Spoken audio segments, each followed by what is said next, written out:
SEWOVO KANGNI is a hairdresser in Togo's capital, Lomé.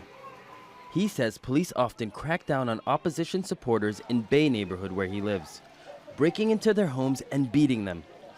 KANGNI, along with hundreds of other Togolese, have been calling for the removal of President Gnassingbe.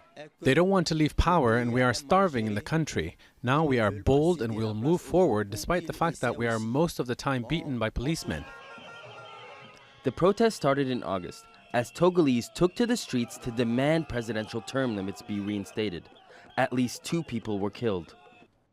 In September, opposition in parliament protested a bill that would have limited presidential terms, but would exempt the current president who was already on his 3rd term. The bill failed, and the government called for a constitutional referendum. Protests erupted again, leaving several dead. To rein in the spiraling crisis, the internet was cut. The United Nations has called on Togo to address the demands of the people. ECOWAS, the West African Economic Group that Gnassingbe currently heads, has urged Togo to set a date for the referendum. But many say they don't want it.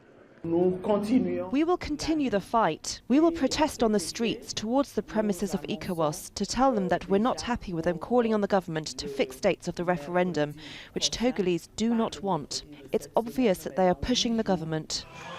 The government has put conditions on where and when people can protest. During weekdays, we will make sure that protests will only be in one area. Peaceful protests, public gatherings, or meetings should be held at one specific place. On weekends, they can do as they used to, marching on the streets, followed by meetings. Back at the salon, SEWOVO says that won't stop people like him. I am seeking something better for my country, that it should be governed by other people, not the same regime. No matter what will happen, no matter the circumstances, I will always be there. And he insists, despite police harassment and government pressure, he will continue to fight for the future of Togo. Mohamad Bardicy, Al Jazeera.